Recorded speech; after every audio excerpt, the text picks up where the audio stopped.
What would you do if you found a dying creature in the woods, covered in blood and mud, staring at you with fear, pain, and a flicker of hope? In 1992, deep within the isolated Trinity Alps of California, a reclusive old man named Elias Morrow made a choice that would haunt and heal the rest of his life. It wasn't a monster he found. It was a young Bigfoot, weak, wounded, and anything but violent. Elias brought it home, fed it, protected it, gave it a name, Finn.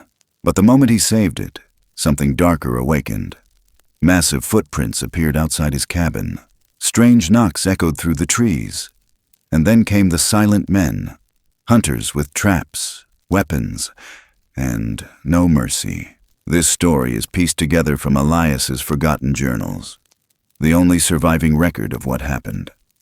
A man who had lost everything and found meaning in the eyes of a creature the world refused to believe in. This video reveals more than a myth. It's about how redemption can come from the most unlikely place, and how one small gesture, one look, can heal decades of silence. Elias wrote, "Finn wasn't the one I saved.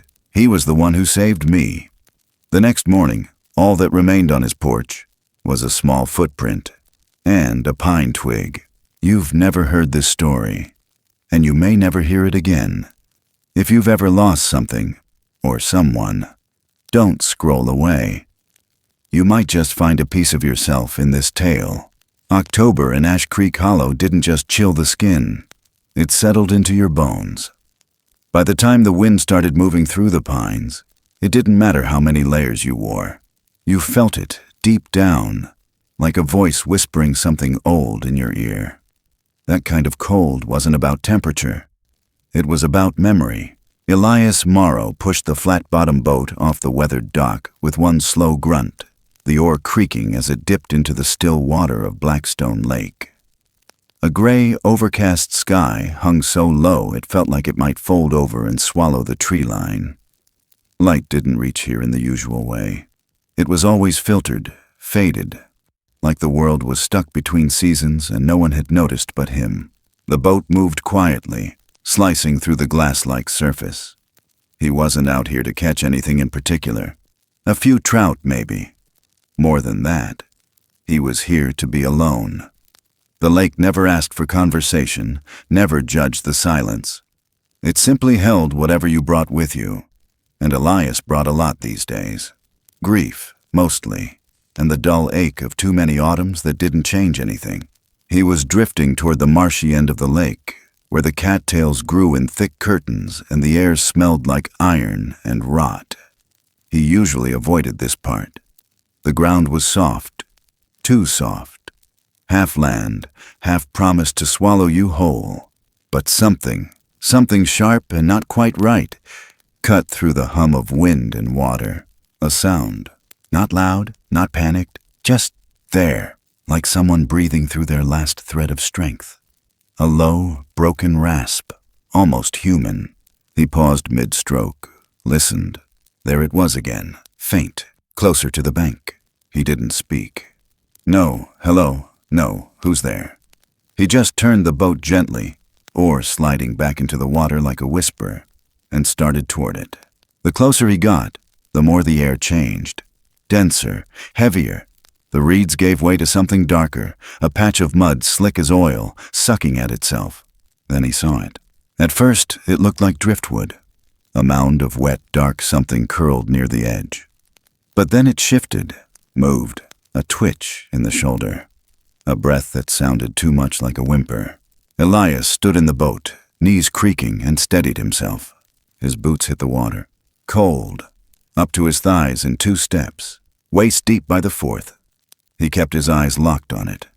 Not a bear, not a man, not a deer, something in between. The thing was caught in the muck, chest half submerged, one arm splayed out, trembling.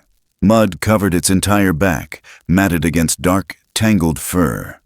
And where its hands should have been, fingers, long, almost human.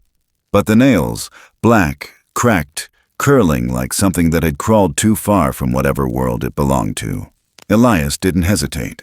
He moved closer, boots sinking with every step. the pull of the mire threatening to take both of them. He grabbed under the arm. The body was heavier than it looked. Dead weight. The creature groaned, a low vibration that rattled his ribs. Not a growl, not a threat, just pain. The second pull didn't do it. He slipped, cursed under breath, and dug his heels in again. Third time he let out a sound, more anger than effort, and hauled with everything left in his shoulders. They both spilled into the boat, Elias breathing hard, the creature limp. For a moment, he just sat there, dripping, looking at what he'd pulled out of the mire. Not quite a boy, not quite a beast. Its face was smeared with mud, leaves stuck in the lashes, thick hair matted across the forehead. But what stopped him cold was the way it shivered. Not like an animal, not like anything that expected help. He reached for the rag in his tackle box and wiped gently around its face. Bile rose in his throat when he saw the wound on its shoulder. Deep, old, like something had clamped down and held it there for hours. Still, it was the eyes that broke him. One opened just slightly, and in that tiny crack, he saw it. A pupil like a cat's, slit and shining. But the look inside wasn't wild, wasn't feral. It was tired and afraid. Elias froze, cloth still in his hand. The eye blinked again, barely, like it couldn't stay open any longer. He spoke, though his voice came out like gravel. "I know what you are," he said. The boat drifted slightly, nudged by a breath of wind. Elias leaned closer. "And I know you ain't supposed to die like this."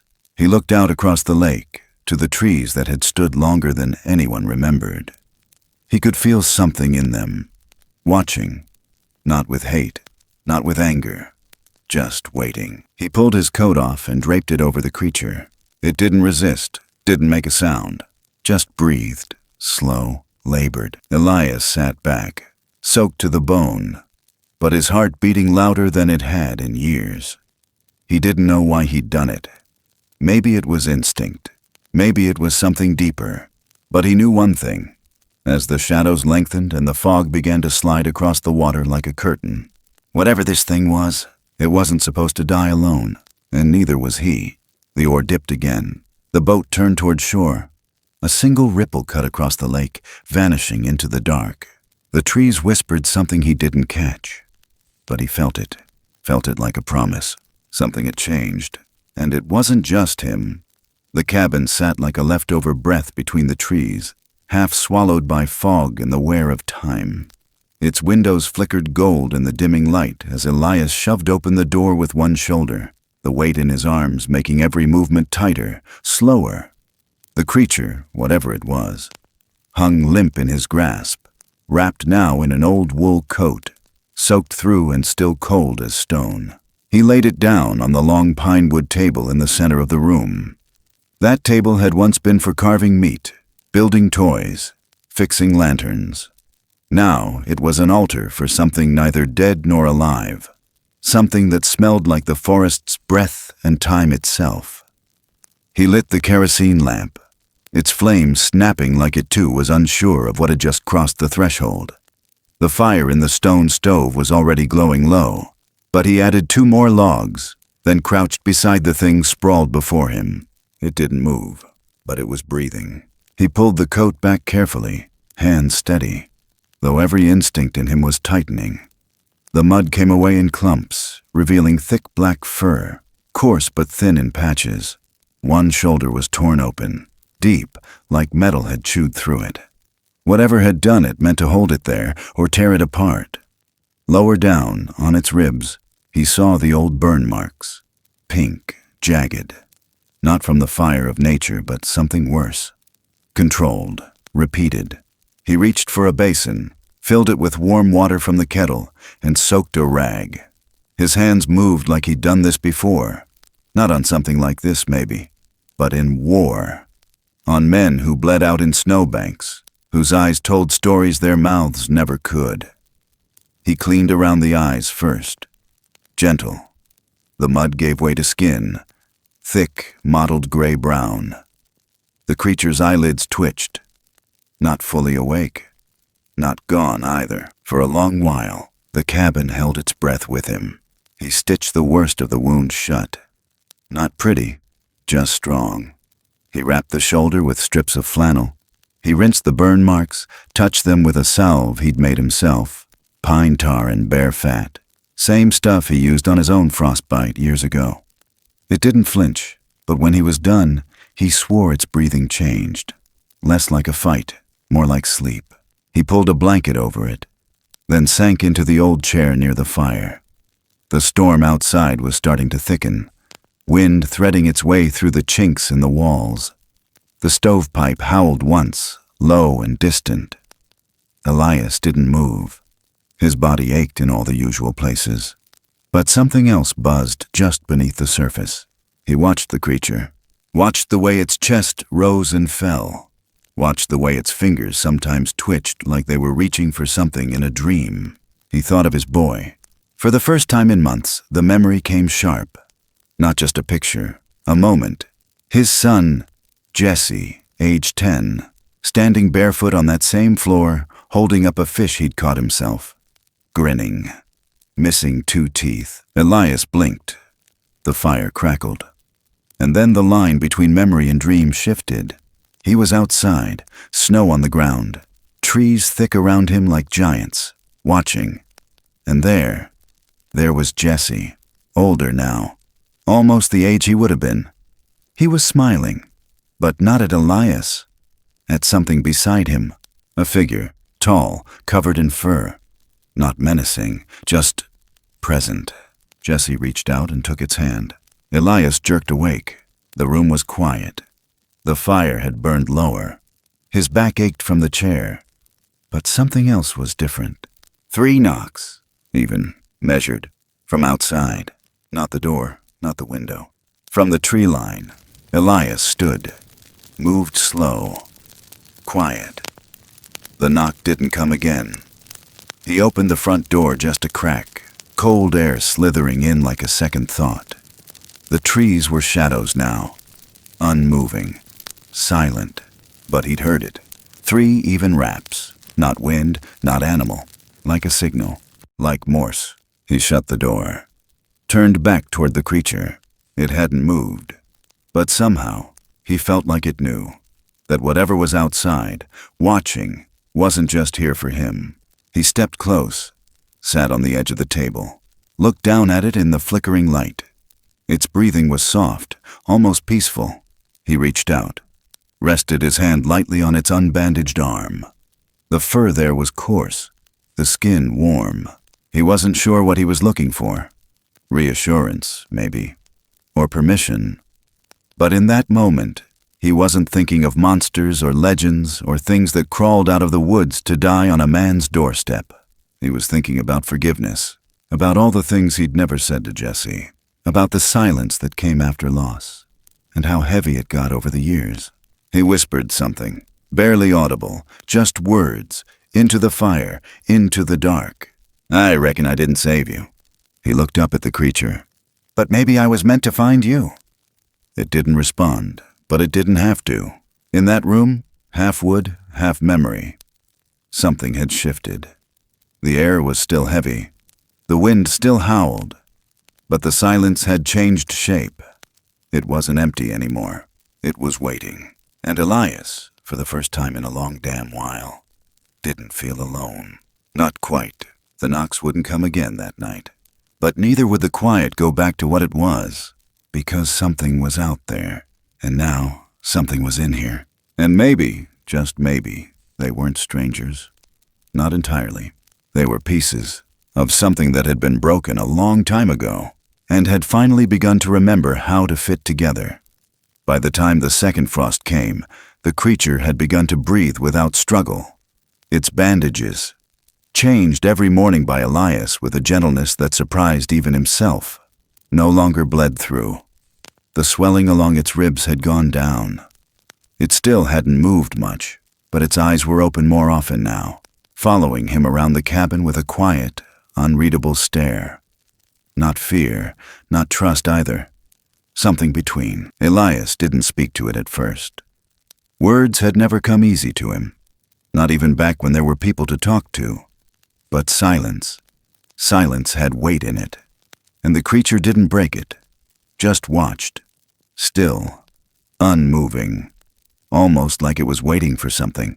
One morning, as he poured hot water into the basin and wrung out a cloth, he caught himself humming a tune he hadn't thought of in years, a lullaby his wife used to sing when their boy couldn't sleep. Low, simple, almost a whisper. The sound made him pause. The creature blinked, slow. That was the first time he called it by name. "Finn," he said softly, almost testing the sound in the air. The creature didn't flinch, didn't react much at all, but something about it settled. He said it again, louder, firmer. "Finn, that's what I'm calling you." The name had come from nowhere and everywhere at once. There was a fish deep in the cold waters off Ash Creek they used to catch when the weather turned. Lanky, sleek things with eyes like ink and scales so pale they looked silver. When he'd wiped the mud from the creature's face the first night, that was the first thing he'd thought of. Those eyes, black and endless, with a sadness he couldn't explain. He watched Finn for a beat longer, then turned back to the fire. The room was warm now, safer, but something still pressed at the edges. The way the wind changed direction without warning. The way the shadows outside the windows seemed to lean closer after dark. That night, as the stove cracked and the pine logs split under their own heat, Elias sat at the table with his back to the fire. The journal lay open before him. His wife's. Yellowed pages curled at the corners. Her handwriting, thin, looping, too delicate for the world they'd lived in, filled every line. She'd written about dreams, about the woods, about things seen only in the corner of the eye. She believed in the old stories, not in the fairy tale way, but in the way women believe in weather and mothers believe in the pain of their children before a doctor says a word. "Figures in the trees," she'd written once. "Too tall for men. Never heard, only felt. Not ghosts. Something else. Something older." Elias ran his fingers over the words. Remembered the way she used to talk about spirits walking through the fog when it was thick enough to catch on your eyelashes. He closed the book and looked over his shoulder. Finn was still lying near the fire, curled slightly on the blanket like some kind of wounded dog, but his eyes were open, and he was watching Elias. That was the moment something shifted. He moved closer, sat on the floor beside him, took the cloth again and started to clean the wound under his collarbone. That's when it happened. Finn reached out. Slow, shaky, but deliberate. A hand, larger than any hand Elias had ever seen, landed gently on his wrist. Not to stop him, not to hurt, just to hold. Elias froze. The fingers were long, thick, warm now. The touch wasn't heavy. It was almost hesitant, like a child testing the strength of thin ice. He looked into those dark eyes and didn't see a monster, didn't see a threat. He saw a shadow that had been alone too long. His voice cracked when he spoke. "You don't gotta be afraid in here," he said, barely above a whisper. "Not of me." Finn let go, slowly, but the air didn't return to what it was. Elias didn't sleep that night. He sat beside him, back against the table leg, arms wrapped around his knees. He watched the fire go down, then come back up as he fed it again. He thought of the years after Jesse died. The quiet house, the meals he didn't finish, the photographs he turned over. He thought of the day the sheriff stopped looking for whoever started the fire that took the boy. He thought of the bullet he almost used. But something about this moment, this creature, made the cold feel different.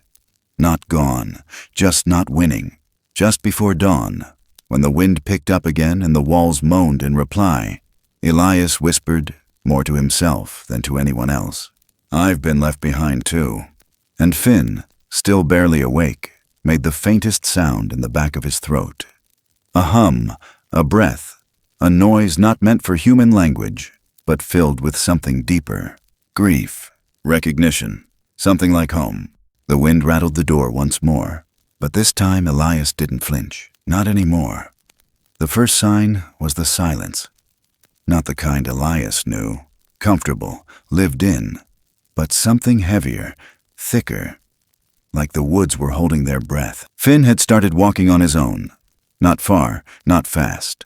Just from the back door to the tree line and back again. His steps were strange. Part weight, part grace. He still limped from the shoulder wound, but there was strength in his frame now. Something slowly rebuilding itself beneath the fur and scar tissue. He didn't speak, didn't growl. But he looked at Elias differently. Less like prey, more like a question waiting for its answer. Elias had cleared a space behind the cabin, a makeshift pen of split pine rails and bark-lined posts. It was never meant to hold anything, just to give Finn a place that wasn't the house. He lined the ground with old hay, blankets, a tarp overhead in case the weather turned bad. But Finn hardly used any of it. He preferred the dirt, preferred the open sky between the branches. And he kept his back to the woods. One morning, Elias stepped outside and saw him crouch there, still, knees bent, staring into the trees as if listening. Nothing moved, no birds, no squirrels, not even the wind. That kind of stillness only showed up when something else had already arrived. Later that day, Elias noticed the first print. It was in the soft mud near the water barrel. Too big to be Finn's, twice the width, 3 inches deeper, and it wasn't walking. It was standing, facing the house. He didn't panic. He didn't tell himself it was a bear. He just looked at Finn, who was already watching him. Elias pointed toward the track. Finn didn't move, just blinked once, then turned his head toward the tree line again. That night, Elias brought out his old hunting gear. Not the rifle. He'd buried that the year Jesse died. But the camera, the one with real film. He set it up on the porch, aimed just above the tree line. Another one at the base of the stairs, low to the ground. He ran string around the trees like tripwire, tied to bells from his workshop. It was crude, but honest. He didn't want to catch anything. He just wanted to know it was there. 3 nights passed. No prints, no movement.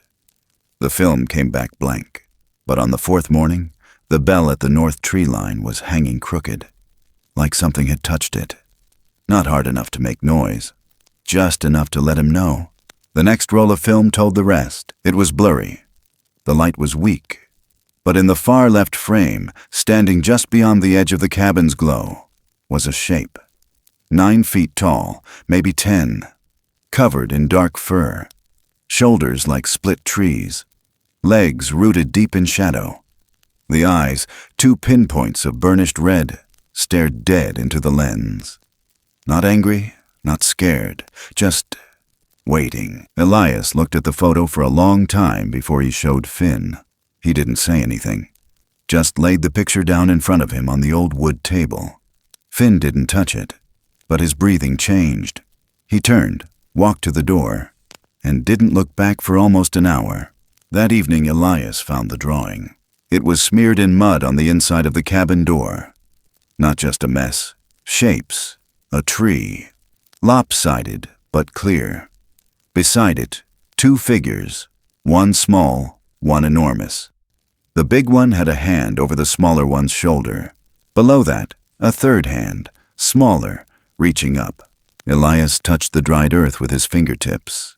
He looked over at Finn, who was sitting near the fireplace, staring into the flame like it had something to say only he could hear.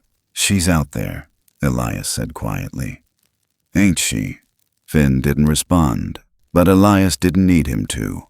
He walked to the table, pulled out the old box of his wife's keepsakes. Letters, dried flowers. That same notebook with the soft-spined leather cover. He flipped to the page he remembered. She waits in the tree line, not with malice, not with pity, with memory. The ones that disappear are not always taken. Some are simply returned. He read it twice, then closed the book. Night fell thicker than before. Elias stood at the back door, lantern in hand. The trees had no color anymore, just shapes, just shadows that moved without wind. He stepped out onto the porch. Not far, just enough to feel the cold kiss the edge of his lungs. And he saw them. 2 eyes, burning faintly red, far back between the trunks. watching, not approaching, not hiding. He didn't speak, didn't lift the lantern higher, just stood there, letting the moment pass between them like fog.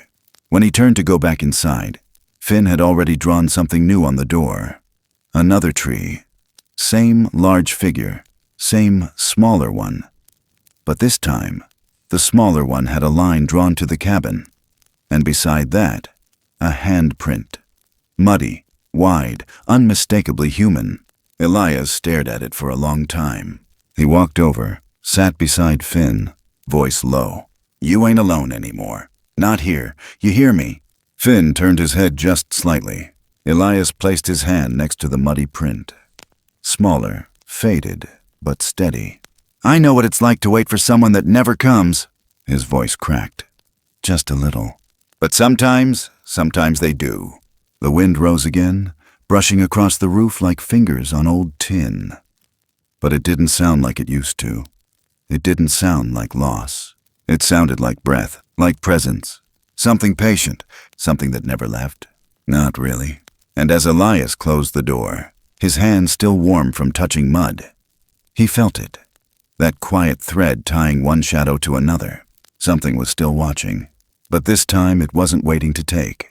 It was waiting to see if what had been broken could finally stay. The trip into town took longer than usual. The roads were muddy. The air hung low with a grayness that clung to everything like wet wool, and Elias couldn't shake the feeling that something was unraveling behind him while he was gone. He'd only meant to pick up some venison and gauze. Nothing more. But ever since that photo, since those eyes stared through the film like they already knew his name, he felt a new kind of weight in his chest, the kind that whispered you're being watched even when the trees were still. He stopped by the general store in Millview. Same clerk as always. Charlie Hoyt, who smelled like chewing tobacco and old rope. Elias kept his head down, grabbed meat, iodine, bandages, a few cans of peaches he didn't need but always bought when he was nervous. At the counter, two men stood just behind him. Both wore matching canvas jackets. Khaki, military cut. Not hunters, not locals. Their boots were too new. Their skin too pale for this part of California in October. One of them, clean-shaven, wide jaw, looked at Elias with a faint nod. "Excuse me," he said, voice slick, unhurried. "You from around Ash Creek?" Elias didn't answer right away. He didn't lie either. "Been out that way," he said flatly. "Why?" "We're mapping wildlife corridors," the man replied. "Big migration study. Elk, mostly." The other one had a leather notebook. He wasn't writing, but he was listening. Too closely. Elias kept his face like stone. "Not much left to map out there," he muttered, gathering his things. "Mostly ghosts." He didn't look back as he left, but he heard them laugh. It wasn't real laughter. By the time he reached the ridge above the cabin, dusk was already sliding in sideways, turning the pine needles blue. The wind had changed. The trees didn't move like they used to. Something was off. He dropped the gear inside the porch and pushed open the door.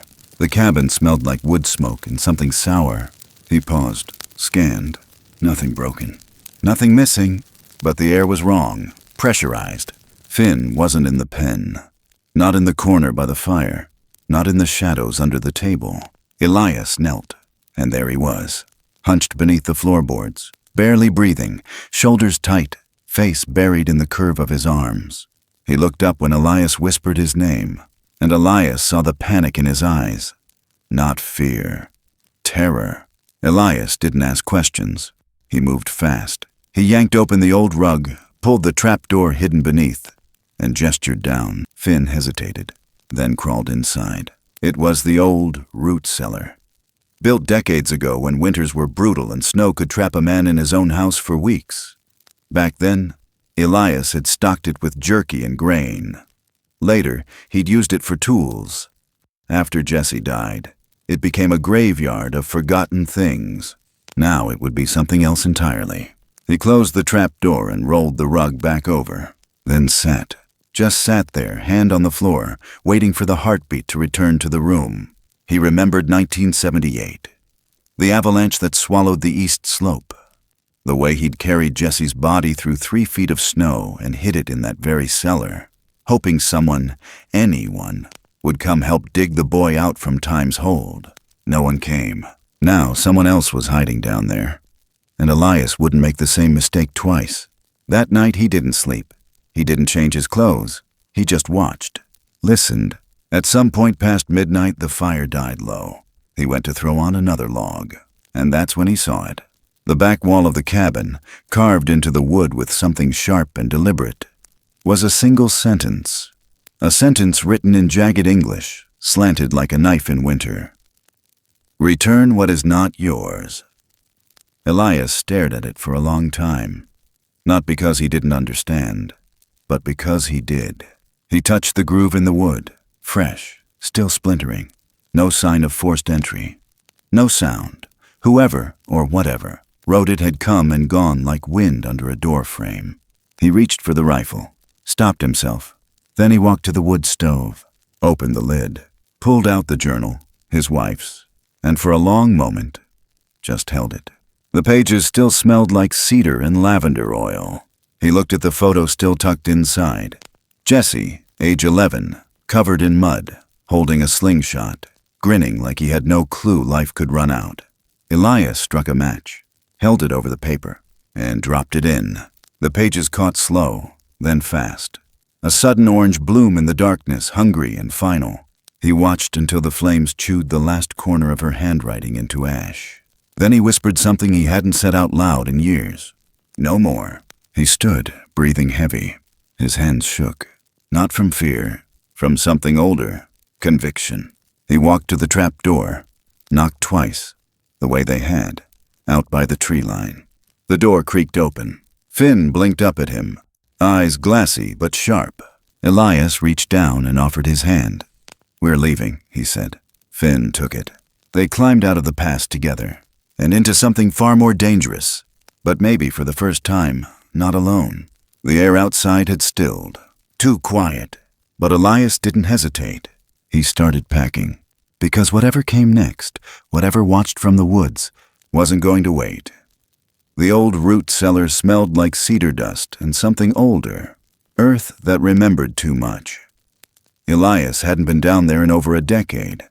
Not since the winter the avalanche had taken Jesse and left him hollow. Not since he sealed grief in these walls like salt in a wound.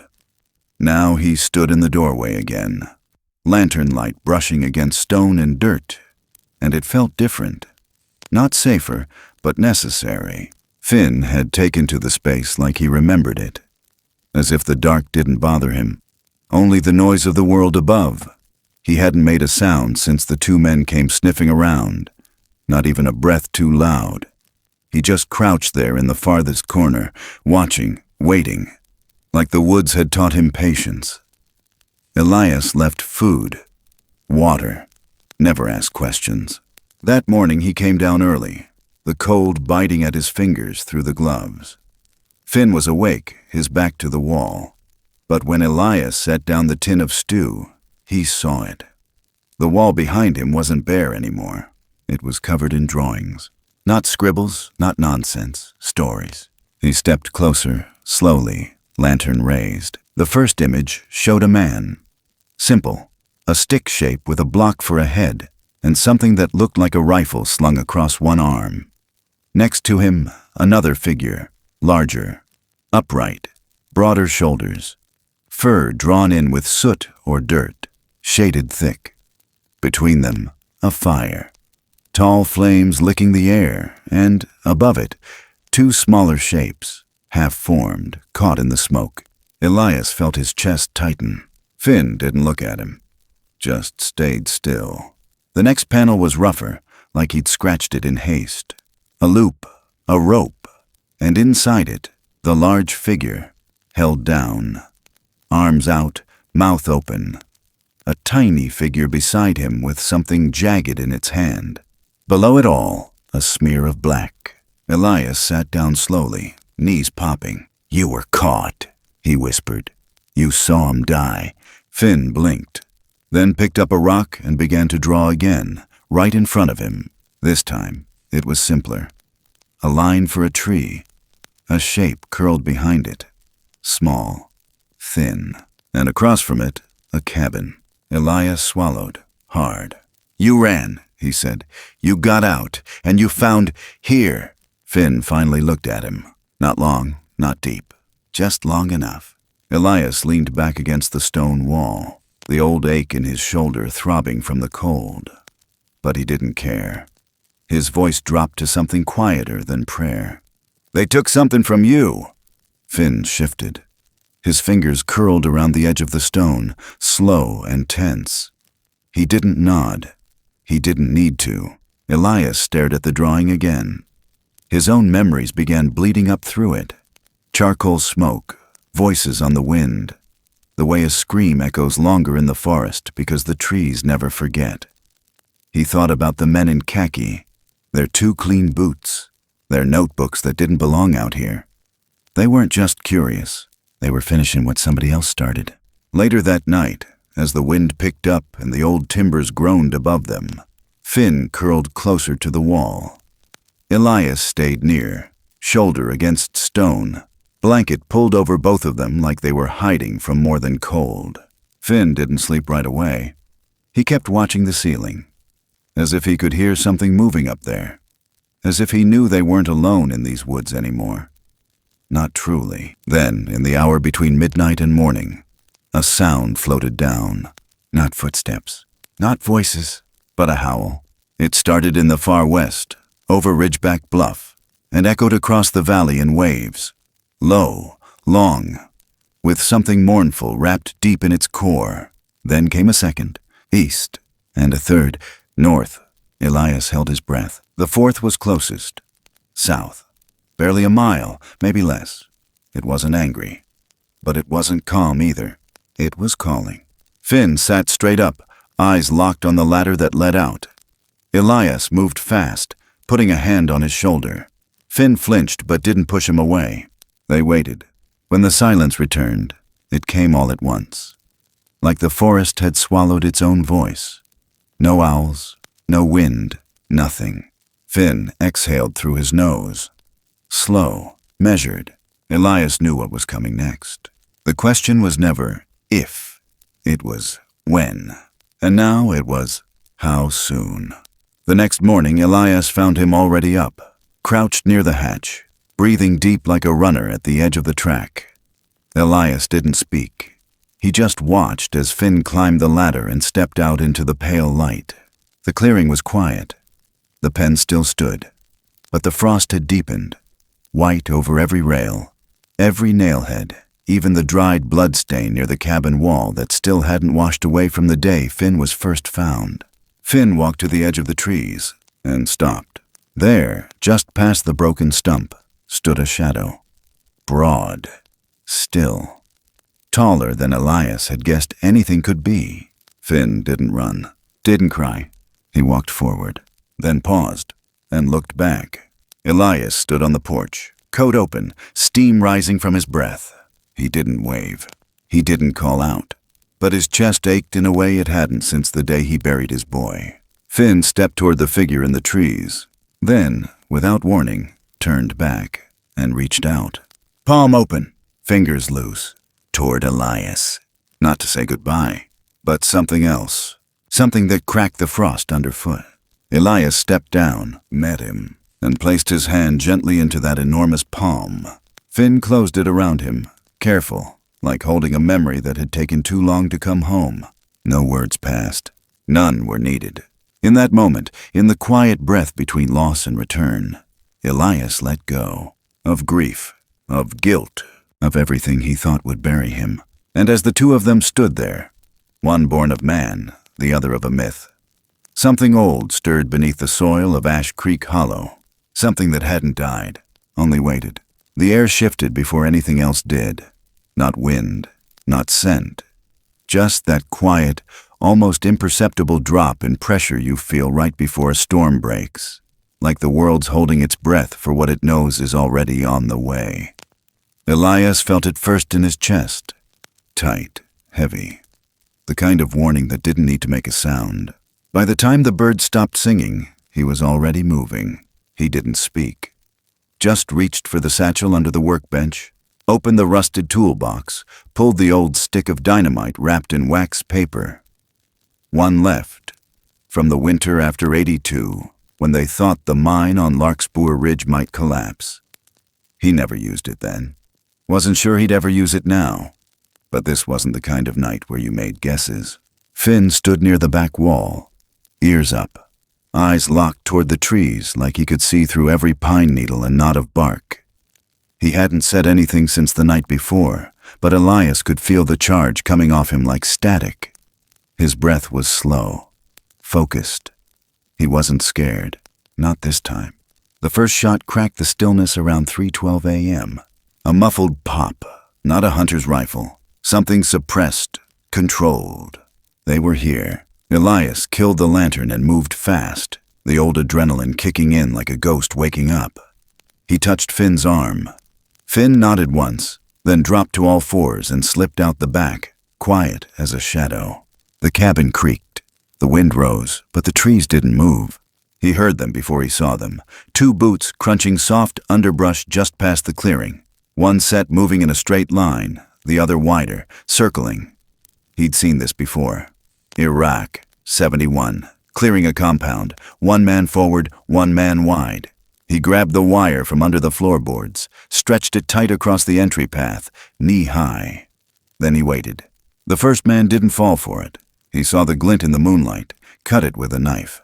The second stepped over it, but not before Elias caught the silhouette. Tall, buzz-cut, gear strapped tight to his chest. Not surveyors, not park service. These were men who spoke in codes and moved in formations. One of them called out, soft but sharp. North side clear. Elias didn't move. He was crouched behind the porch, shotgun resting loose in his lap. He hadn't fired a weapon in 15 years, but the muscle remembered. The body remembered. Then the back window shattered. He spun around just in time to hear the grunt, the rush of boots inside. They were in.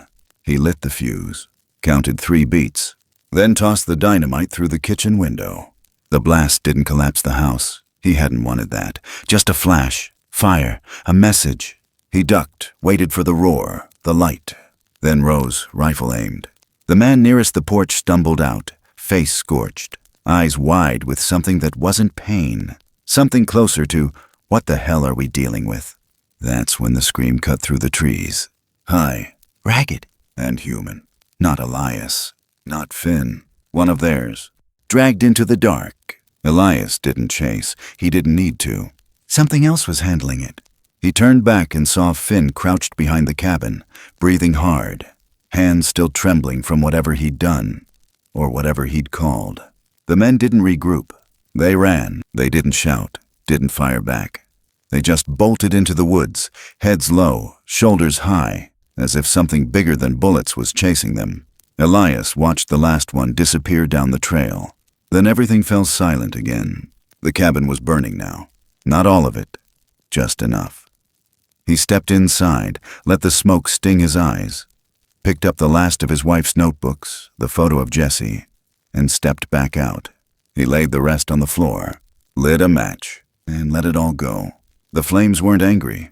They rose soft at first, licking the corners, then surged as the walls took to it. Memories, ghosts, mistakes, burned clean in the red light. When it was over, only the support beams stood, charred, leaning, like gravestones without names. Finn stood beside him, covered in soot, eyes reflecting the glow. They didn't speak.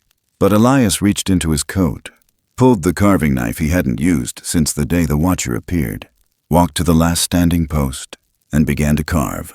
The words didn't come from his head. They came from his gut, slow, deep. Till fire ends, the promise. The blade trembled in his grip. Not from weakness, from weight. When he was done, he stepped back, looked at Finn, and said the only thing he could say. "You're free now." The wind shifted, carried the ash into the pines. Finn didn't move, didn't turn, but after a moment, he raised one hand to his chest, then extended it toward Elias, like before, but different. No need to be saved now, just choosing to stay. Elias didn't answer. He didn't have to. The forest did. The boat drifted without effort. Water like glass, unmoving except where the oars broke it into slow ripples. Ash Creek was quiet, colder now in the early edge of dawn. The kind of cold that didn't sting but wrapped around your ribs and sat with you like a memory. Elias sat hunched at the rear of the skiff, wrapped in his old green coat, one hand steadying the tiller, the other resting beside the satchel packed with jerky, gauze, and what was left of the salve.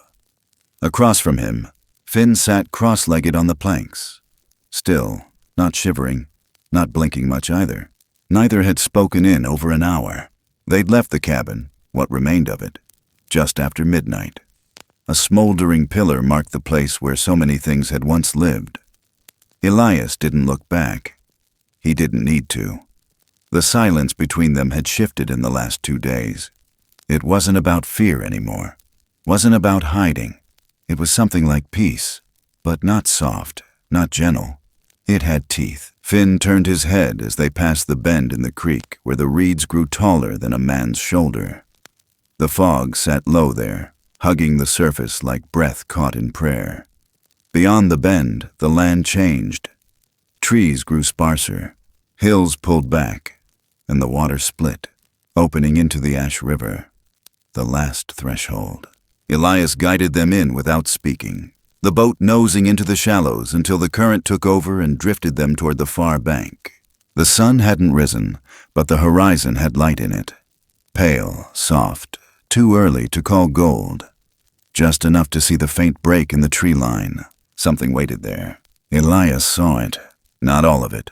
Just enough. A shape tall and still. Just like before. The same broad shoulders. The same slow, burning stare. Not hostile. Not hesitant. Just present. As if the woods themselves had grown limbs and stepped forward. Finn stood up. No hesitation. He stepped lightly over the edge of the boat, feet sinking into the sand, the water tugging at his ankles like it didn't want him to leave. He didn't look back right away, but when he did, when he finally turned, his face wasn't soft. It wasn't full of sorrow either. It was calm.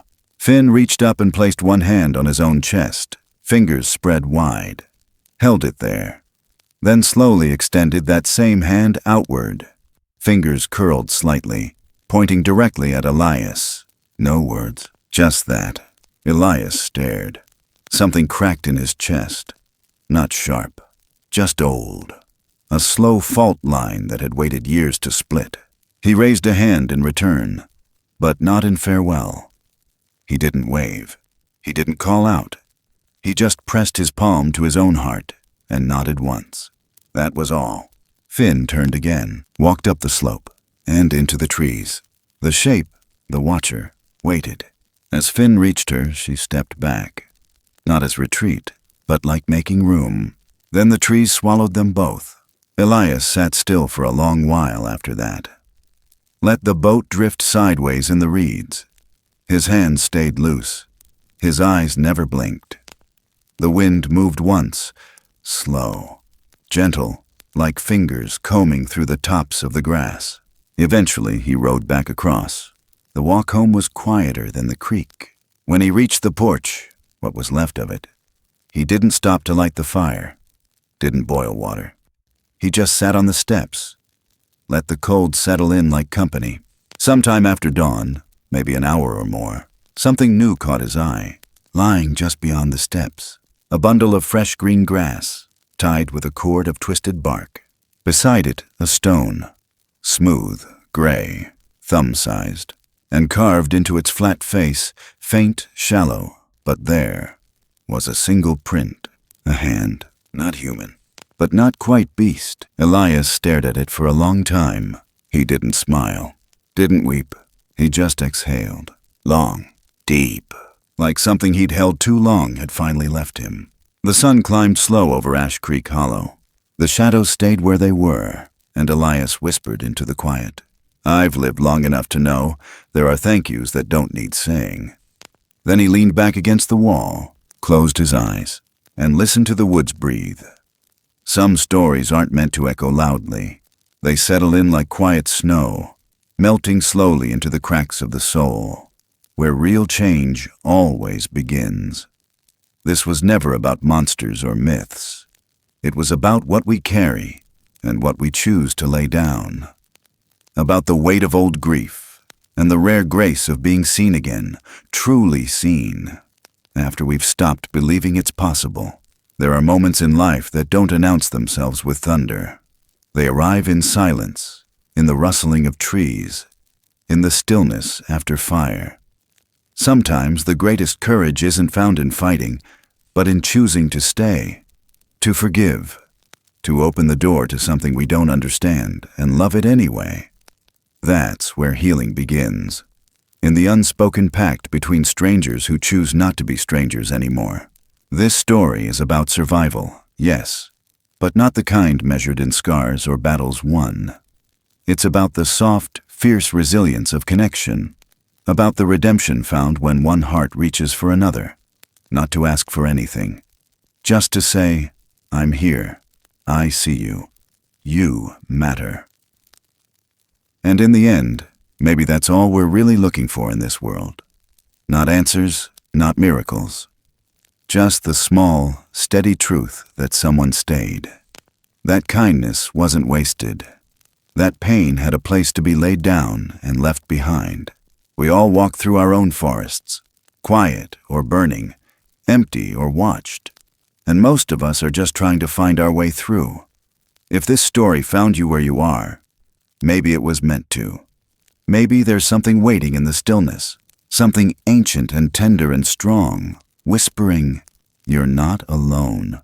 If you felt something stir while listening, if a part of you exhaled, thank you for staying with us through every breath, every shadow, every flicker of light. We'd love to know what this story meant to you. Leave us a comment, share your thoughts, and if you haven't yet, consider subscribing so you don't miss the next journey into the strange and the sacred. Until then, keep listening. The woods remember, and so do we.